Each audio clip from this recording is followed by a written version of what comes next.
வணக்க மக்களே. நுரையீரலும் அதனுடைய பாதுகாப்பும் இரட்டை உறுப்பு அப்படின்னு சொல்லப்படக்கூடிய நுரையீரல் தான் நாம் சுவாசிக்கிறதுக்கு பயன்படுத்தக்கூடிய ஒரு உறுப்பு. நம்முடைய உயிர் வாழ்வதற்கு சுவாசம் எவ்வளவு முக்கியம் அப்படின்றது நமக்கே தெரியும். அந்த சுவாசத்தை முறைப்படுத்துவதும் ஆக்சிஜனை பார்த்தீங்கன்னா நம்மளுடைய உடலுக்கு முறையாக அனுப்பக்கூடிய வேலையையும் இந்த நுரையீரல் தான் செய்யுது. கொஞ்சம் நினைச்சு பாருங்க, இப்படிப்பட்ட நுரையீரல் ஒரு ஆரோக்கியமற்றதாக இருந்துச்சு அப்படின்னா நமக்கு எந்த அளவுக்கு பிரச்சனை ஏற்படும் அப்படின்றத நினைச்சு கூட பார்க்க முடியாத அளவுக்கு பிரச்சனைகளை ஏற்படுத்தும். ஸோ இப்படிப்பட்ட நுரையீரல் முறையாக சரி செய்யப்படணும், சுத்திகரிக்கப்படணும், நுரையீரல் பார்த்தீங்கன்னா ஆரோக்கியமாக இருக்கணும் அப்படின்னா அதற்கு நீங்க ஒரு சில உணவுகளை உங்களுடைய அன்றாட உணவுல எடுத்துக்கிட்டாலே பார்த்தீங்கன்னா போதும், உங்களுடைய நுரையீரல் ரொம்பவே பலமாக இருக்கும். நுரையீரல் சார்ந்த பிரச்சனைகளும் சரி செய்யப்படும். ஸோ அப்படி என்னென்ன உணவுகள் நுரையீரலை பலப்படுத்த, நுரையீரல் பிரச்சனைகளை சரி செய்ய இருக்கு, அதை பத்தி தான் நான் உங்களுக்கு விரிவாக சொல்ல போறேன். வாங்க அதை பத்தி பார்த்தலாம். அதை பார்க்கறதுக்கு முன்னாடி இந்த வீடியோக்கு ஒரு லைக் கொடுத்துட்டு இந்த தகவலை உங்களுக்கு தெரிஞ்சவங்களுக்கும் ஷேர் பண்ணுங்க. இது அவங்களுக்கும் பயனுள்ளதாக இருக்கும். இது ஒரு ஆரோக்கிய பதிவு. இது போன்ற அப்டேட்ஸ்களுக்கு நீங்க இன்னும் நம்மளுடைய ஹெல்த் நியூஸ் தமிழ் சேனலை சப்ஸ்கிரைப் பண்ணாம இருக்கீங்கன்னா உடனே சப்ஸ்கிரைப் பண்ணிக்கோங்க. பக்கத்தில் இருக்கக்கூடிய பெல் பட்டனை கிளிக் பண்ணி ஆல் அப்படின்ற ஆப்ஷன் மறக்காம செட் பண்ணி வச்சுக்கோங்க. சரி, வாங்க இப்போ வீடியோக்குள்ள போயிடலாம். நுரையீரலை பாதுகாக்க நீங்க தண்ணீரை குடிக்கலாம். நுரையீரல் ஆரோக்கியத்திற்கு தண்ணீர் மிகவும் அவசியம். நம்முடைய உடலுடைய வெளிப்புறத்தை நீரேற்றமாக வைத்திருக்க எப்படி தண்ணீர் உதவுகிறதோ அதே போல நம்முடைய உடலுடைய உள்ளுறுப்புகளை ஆரோக்கியமாகவும் கழிவுகள் இல்லாமல் சுத்தப்படுத்துவதும் தண்ணீருக்கு பார்த்தீங்கன்னா ரொம்பவே உதவிகரமாக இருக்கு. தண்ணீர் நம்முடைய நுரையீரலை நீரேற்றமாக வைத்துக் கொள்ள உதவுகிறது. நிறைய தண்ணீர் குடிக்கும் போது நுரையீரல் செயல்பாட்டை அதிகரிக்க செய்வதோடு சளித்தொல்லை நமக்கு ஏற்படுவதோ தடுக்கப்படும். அதுக்கடுத்து நுரையீரலை பாதுகாக்க நீங்க மாதுளையை சாப்பிடலாம். மாதுளம் பழத்தில் இருக்கக்கூடிய ஆன்டி ஆக்சிடென்ட்கள் மற்றும் பிற ஊட்டச்சத்துக்கள் மூச்சு குழாய் தொடர்பான பிரச்சனைகள் இது எல்லாத்தையுமே பார்த்தீங்கன்னா சரி செய்ய உதவுகிறது. குறிப்பாக சொல்லணும் அப்படின்னா ஆஸ்துமா மற்றும் நுரையீரல் அலர்ச்சி உள்ளவர்கள் மாதுளை பழத்தை பார்த்தீங்க அப்படின்னா எடுத்துக்கொள்வது மிகவும் நல்லது. நுரையீரலுக்கு பார்த்தீங்கன்னா அது ரொம்பவே மிகவும் நல்லது. தினமும் ஒரு கைப்பிடி அளவு மாதுளை நீங்க சாப்பிட்டு வந்தீங்க அப்படின்னா நுரையீரல் தொடர்பான பிரச்சனைகளை நீங்க தவிர்க்க முடியும். அதுக்கடுத்து நீங்க நுரையீரலை பாதுகாக்க ஆப்பிளை சாப்பிடலாம். தினம் ஒரு ஆப்பிள் நீங்க சாப்பிட்டீங்க அப்படின்னா மருத்துவரை சந்திக்க வேண்டிய அவசியமே இருக்காது அப்படின்னு காலங்காலமாக சொல்வதை நம்ம கேட்டிருப்போம். அது உண்மைதான்.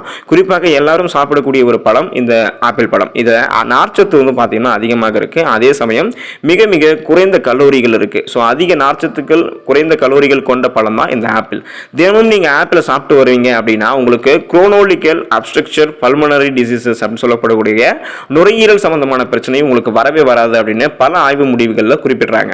அதுக்கடுத்து நுரையீரல் நீங்க பாதுகாக்க இஞ்சியை நீங்க சாப்பிடலாம். இஞ்சி காலங்காலமாக உணவாகவும் மருந்தாகவும் பயன்படுத்தக்கூடிய ஒரு மூலிகை பொருள். இஞ்சியில் இருக்கக்கூடிய ஆன்டி இன்ஃப்ளமேட்டரி பண்புகள் ஆஸ்துமா நோயாளிகளுக்கு மிகவும் பயனுள்ளதாக பார்த்தீங்கன்னா இருக்கும். அதோடு நுரையீரலில் தேங்கி இருக்கக்கூடிய இறுகிய நாள்பட்ட நெஞ்சு சளியை கரைச்சி வெளியேற்றக்கூடிய தன்மை இந்த இஞ்சிக்கு இருக்கு. மேலும் நுரையீரலில் இருக்கக்கூடிய கழிவுகளை வெளியேற்றவும் இஞ்சி உங்களுக்கு உதவிகரமாக இருக்கும். நுரையீரலை பலப்படுத்த அடுத்து நீங்க மஞ்சளை உங்களுடைய உணவுல சேர்த்துக்கலாம். மஞ்சள் பொதுவாகவே பார்த்தீங்கன்னா நிறைய மருத்துவ குணம் கொண்டது. அது மட்டும் இல்லாமல் நோய் எதிர்ப்பு சக்தி திறனை அதிகரிக்கக்கூடியது. ஆன்டி ஆக்சிடென்ட்கள் அது பண்புகளை பார்த்தீங்கன்னா கொண்டு இருக்கு. மஞ்சள் ஒரு ஆன்டிபயோட்டிக், ஆன்டி பாக்டீரியல் மற்றும் ஆன்டி வைரல் பண்புகள் அதில் அதிகமாக மஞ்சள் இருக்கு. அதோடு மஞ்சள் இருக்கக்கூடிய குர்குமின் ஆகியவை நுரையீரல் சம்பந்தப்பட்ட நோய்கள் உங்களுக்கு வராமல் தடுக்கிறதுக்கு உதவுகிறது. அதனால தான் சளி போன்ற மூச்சுக்குழல் மற்றும் நுரையீரல் சம்பந்தப்பட்ட பிரச்சனை இருக்கும்போது நீங்க நீராவி பிடிக்கிறதுல நம்மளுடைய முன்னோர்கள் எல்லாம் மஞ்சளை சேர்த்துக் கொள்வாங்க. ஸோ அப்படி பண்ணும்போது நம்ம மாத்திரை வாங்கி பயன்படுத்துகிறோம் அப்படின்னா ஸோ அதை தவிர்த்து விட்டு மஞ்சள் நீங்க சேர்த்து நீராவி பிடிச்சிங்க அப்படின்னாவே மஞ்சளை நீங்க தினசரி உணவுல சேர்த்துக் கொள்வது போன்றவற்றாலே நீங்க நுரையீரல் சம்பந்தமான பிரச்சனைகள் வராமல் தடுக்க முடியும். மாத்திரை எல்லாம் உங்களுக்கு தேவையில்லை. நுரையீரல் பாதுகாக்கக்கூடியது அடுத்து பார்த்தீங்கன்னா மஞ்சள் பூசணிக்காய். மஞ்சள் பூசணிக்காயில கேரட்டை போலவே அதிக அளவிலான பீட்டா கரோட்டின், லூடின் போன்ற நுண்ணூட்ட சத்துக்கள் எல்லாம் அடங்கி இருக்கு.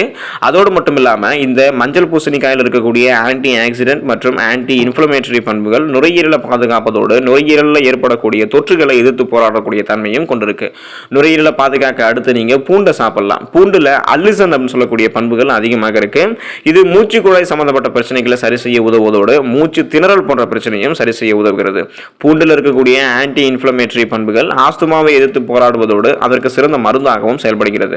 அதுக்கடுத்து நுரையீரலை பாதுகாக்க நீங்க குடைமிளகாயை சாப்பிடலாம். விட்டமின் சி நுரையீரலை பாதுகாக்கவும் நோய் எதிர்ப்பு ஆற்றலை அதிகரிக்கிறதுக்கும் செய்யக்கூடியது பார்த்தீங்கன்னா அப்படின்றது நமக்கு தெரியும். ஸோ விட்டமின் சி உங்களுடைய நோய் எதிர்ப்பு சக்தி திறனை அதிகரிக்கும், நுரையீரலையும் பாதுகாக்கும். இந்த விட்டமின் சி பார்த்தீங்கன்னா குடைமிளகாயில மிக அதிக அளவில் இருக்கு. இது நுரையீரலுடைய சேதத்தை தடுக்கிறதுக்கு ரொம்பவே உதவிகரமாக இருக்கும். அது மட்டும் இல்லாம குடைமிளகாயில் இருக்கக்கூடிய மிக முக்கியமான கரோட்டினாய்டுகள் நுரையீரல் புற்றுநோய் அபாயத்தை உங்களுக்கு குறைக்கிறதுங்க மக்களே.